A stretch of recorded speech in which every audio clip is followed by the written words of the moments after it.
Things that impress you, a poem that impresses you. When you attend a class, some of the ideas that impressed you, jot them down. If you read something in a magazine, write some ideas, take those out, put them in your journal. That we can learn in any direction. Nature has to make a choice with any species. Option number one, pre-program everything. Think of a horse. When a horse is born, it comes out, it can already run, jump, take care of itself. Bro, I gotta answer the guy when it comes to Denzel. I'm gonna have to answer the guy. Because there's some stuff that I don't normally do, but if Denzel doing it, I'm doing it. I'm like, God, I'm sorry, but Denzel was at doing it. Keep a good journal the rest of your life. This will serve you well. So I want the same thing to happen to you. Value capture that you can resort to later. Go back over it and review it and let it become valuable to you. So that's my first subject, personal development. Work harder on yourself than you do on your job. Develop the skills. Learn the lessons. Take the classes. Absorb all that is being taught to you these days. And then later on, of course, you can sort it out, what's valuable to you and how to refine it for your business and for your life and for your future. The main thing is to get it and start this process of personal change, personal development. And let me say it one more time. If you will change, everything will change. You'll never be the same. Be built for maximum flexibility. Be able to adapt to your environment. A horse is a horse no matter where you put it. But a human, depending on when and where it's born, depending on what it allocates its resources to, its time and attention, it can turn into a basketball player, a neurophysicist, a parent, a coach, a hairstylist. You literally get to choose. You get to decide what it is that you want to be good at. And I want you to think about the first time that you picked up a pair of scissors. You'll keep growing.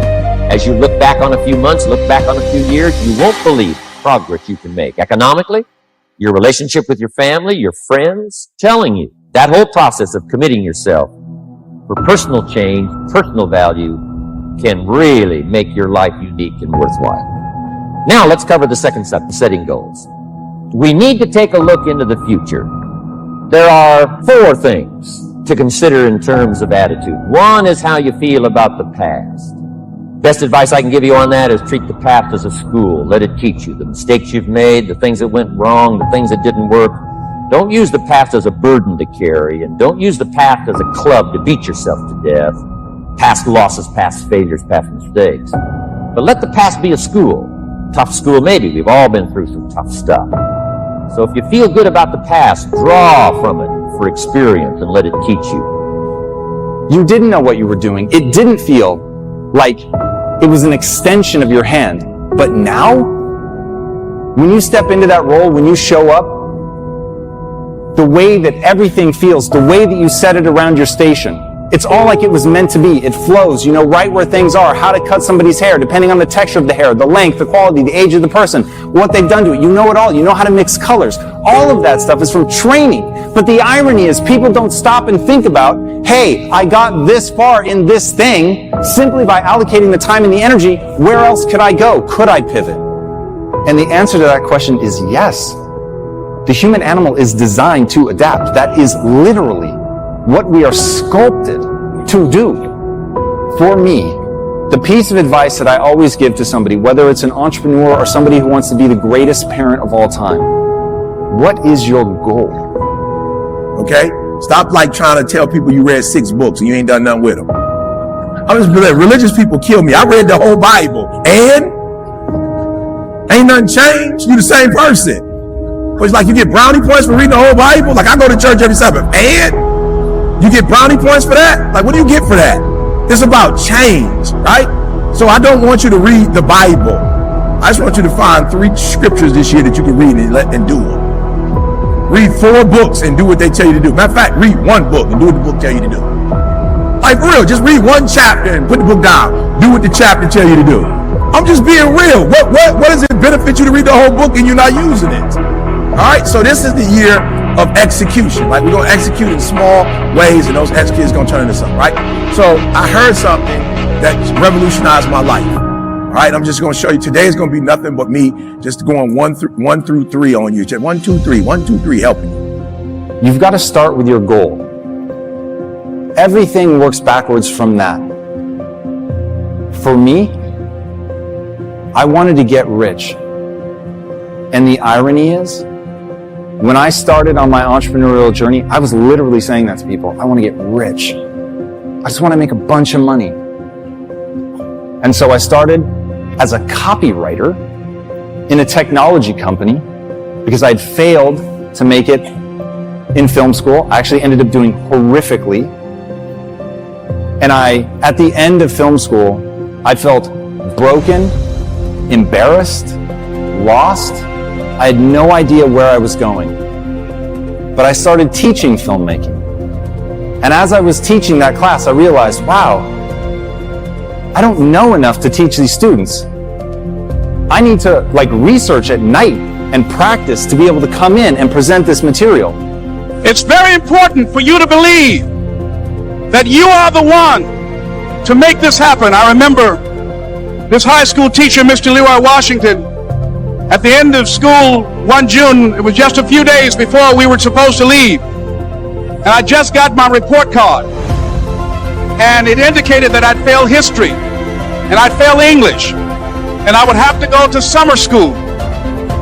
And I was feeling within myself that I was a failure, that I'm slower than most people in getting paperwork, and I was feeling down on myself and very negative.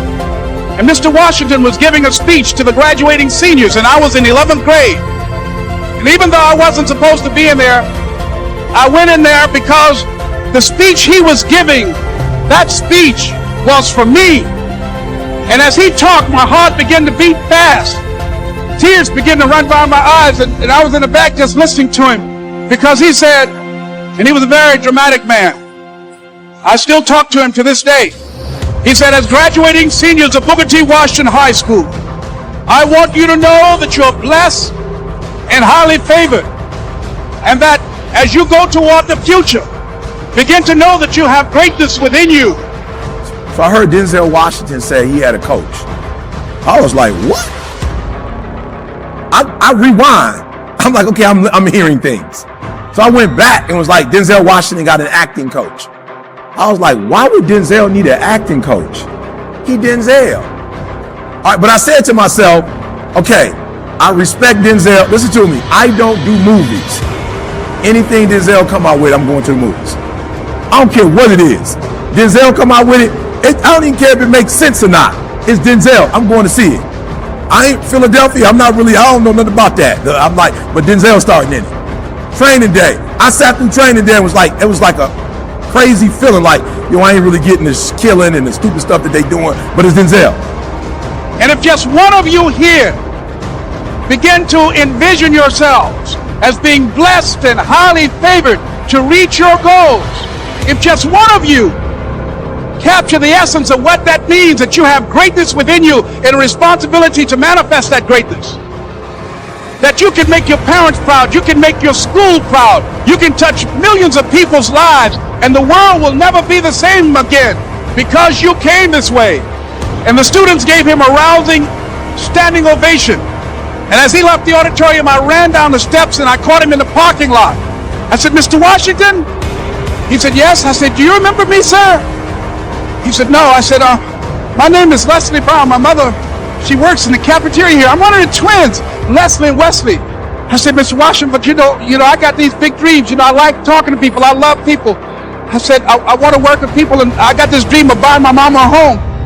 Could I do that, Mr. Washington? He said, it's possible, Mr. Brown.